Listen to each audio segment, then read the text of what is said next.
Chapter 9. Human Destiny. After death, what? Conditional immortality. The ephemeral literature upon the subject of conditional immortality gives prominence to statements of a kind which, though generally excluded from standard works, have no little influence with ordinary minds.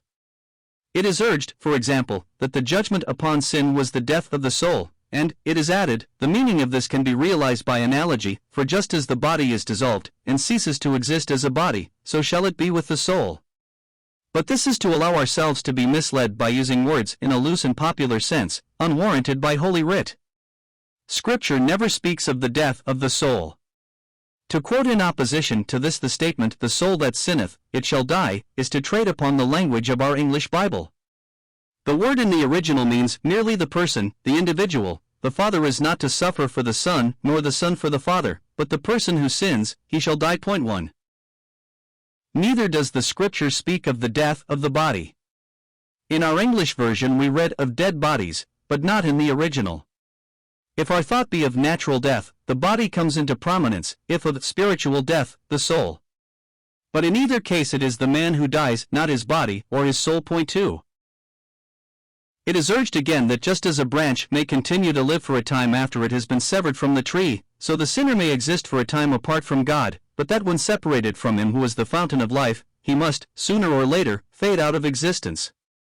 Now, this of course is a mere theory, without the slightest pretense of proof. Moreover, it abandons the rival theory that sinners are miraculously preserved in existence with a view to punishment, and it assumes that their ultimate annihilation will be the result of natural law, and not of a divine judgment. If this theory be true, there must, of course, be an average length of life for the soul as for the body. What the period is we cannot tell, but it must be more than 6,000 years, for we know that all who have ever lived on earth shall continue in existence till the judgment. But when the judgment comes, the antediluvian dead will of course be comparatively near the end of their sorrow, in contrast with the lost of the latter days. The amount of punishment to be suffered by the sinner will thus depend, not on the guilt of his sin, but on the age of his soul at the time of the judgment. It is not strange that this view of the matter is ignored by writers of repute. It would probably be found, however, that the large majority of those who refuse to believe in what they call eternal evil ignore all such arguments and theories as have been here discussed. They rest their convictions altogether on the indisputable fact that the Creator is able to put an end to the existence of His creatures. And such, they tell us, Scripture explicitly declares to be His purpose, for destruction, perdition, the lake of fire, and other words of kindred import, plainly teach the annihilation of the ungodly. This belief deserves, and shall receive, the fullest consideration. But let it be distinctly kept in view that this implies what is called the natural immortality of man. If by the law of his being he be destined to cease to exist, or if the death penalty of sin imply extinction of being, the question here proposed cannot arise. They who raise it assume that but for the divine interference in judgment man's existence would continue indefinitely, and they undertake to prove unequivocally from Scripture that the second death, unlike the first, will put an end to him altogether.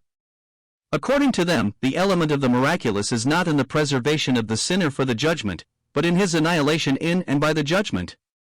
They thus entirely abandon the position taken up by the leading advocates of conditional immortality, and there must be no attempt to fall back on that position if Scripture, when appealed to, should refuse the testimony they claim from it. The single issue now remaining is whether the Bible teaches the extermination of the wicked, and the onus of proof rests entirely with those who maintain that it does. Man exists, and as no crisis or change of which we have any knowledge puts an end to that existence. 3. We must assume that it will continue indefinitely, unless the contrary be proved. But, we are assured, the Scriptures expressly teach that the wicked shall be put out of existence altogether. This is what has to be proved, and now we turn to examine the proofs. That it is to the New Testament Scriptures we must look for a decision upon this question is a statement so obvious that most people will deem it superfluous. We are told, however, that in the Hebrew tongue there are no less than 50 roots, meaning, habitually or occasionally, to destroy, most of which are used in the Old Testament to specify the ultimate doom of the wicked. A dictum of this kind is well fitted to overwhelm ordinary readers, who would never dream that an author of repute, writing on such solemn subjects, could make a statement wholly unfounded. But will the reader take up his Bible, and with the aid of a concordance seek out in the Hebrew Scriptures the more than 50 passages in which the ultimate doom of the wicked is specified. His labors will lead to a startling result. Can he find 10 such passages? Can he find 5? If his list should be a much longer one than is here anticipated, a glance at a Hebrew concordance will satisfy him that the same words which, as he supposes, describe eternal judgment, are elsewhere used of death, or of some other temporal judgment. Point 4. And he will find further that the extremely rare passages, such as Daniel 12 verse 2, which admittedly relate to the final state, are precisely those which the advocates of eternal punishment lay stress upon to prove their doctrine. Daniel's prophecy above referred to is the only passage in the Old Testament which plainly announces the resurrection of the wicked.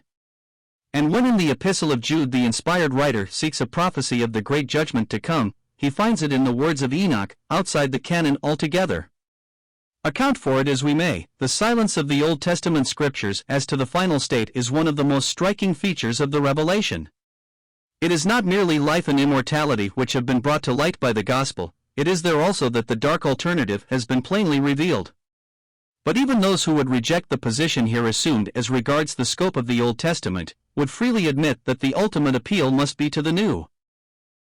An admission which fairness demands may somewhat clear the ground. The language of the New Testament describing the destruction of the lost is perfectly consistent with the doctrine of conditional immortality. And further, this is all that needs to be proved by authors such as those that have here been quoted, assuming always the validity and success of the arguments on which their position rests. But that is not the question here. These arguments have been examined, and they have been found, not only fallacious, but destructive of the faith once delivered. The question now is, whether those who reject these reasonings can apart from them altogether find proof in the Scripture that the doom of the wicked is annihilation. With some, this question will resolve itself into an inquiry whether the word destruction correctly expresses the Greek original in the passages where it is used. But this will not bear investigation. Extinction or annihilation is not necessarily implied in the word at all. So far from this being its primary meaning, it is of very remote signification. In the classical use of the word, to destroy a thing is to do it irreparable injury, to unfit it permanently for the purpose for which it was intended. Its meaning as used of a person may be illustrated by a quotation which ought to be familiar to all who speak the English tongue: "No freeman shall be taken or imprisoned, or be disseized of his freehold, or liberties, or free customs, or be outlawed or exiled or any otherwise destroyed, but by lawful judgment of his peers, or by the law of the land." According to Magna Carta, then, to drive a man from his home, to deprive him of his property, or to shut him up in prison, is to destroy him. 5. The thought that we would convey by ruin our ancestors expressed by destroy. The word, therefore, may be fitly used to describe the doom of the wicked, whatever the doom may be. But the meaning of a word depends upon the use of it. Judged by this test, what is the force of the expression in the New Testament? There are 10 words rendered destroy in the Authorized Version, and 3 of these occur also in the substantive form as destruction.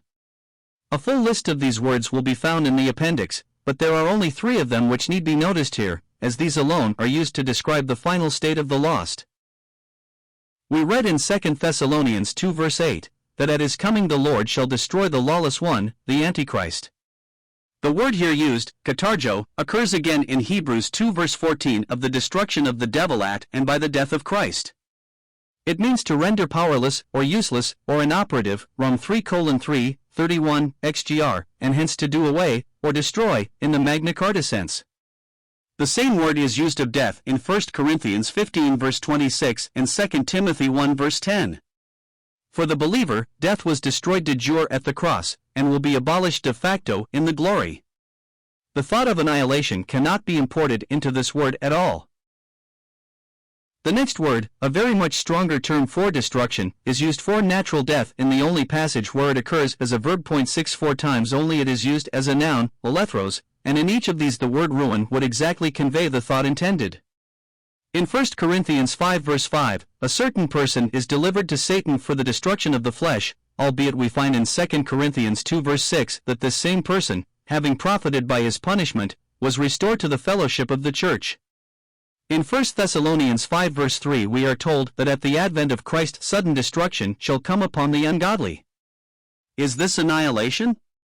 By no means, for, as Scripture elsewhere will tell us, they shall be reserved to the day of judgment to be punished. The same remark applies to the statement in 2 Thessalonians 1 verse 9. And, moreover, it is everlasting destruction from the face of the Lord, it is banishment and not annihilation which characterizes the ruin.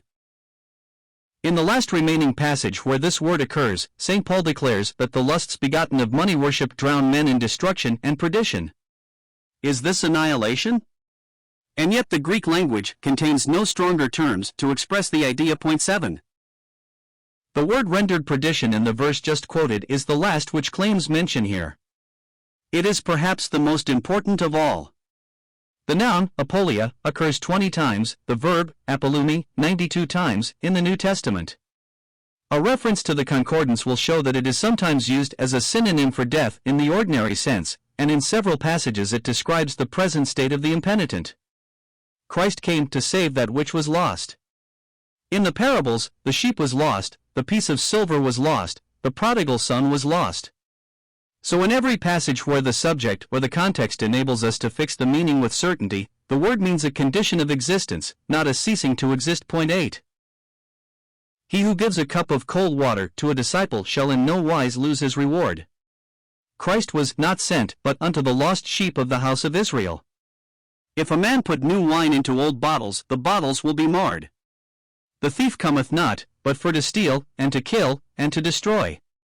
In the Appendix 9 will be found a list including every passage where this word occurs, and the reader can judge for himself whether in its use in Scripture it means annihilation.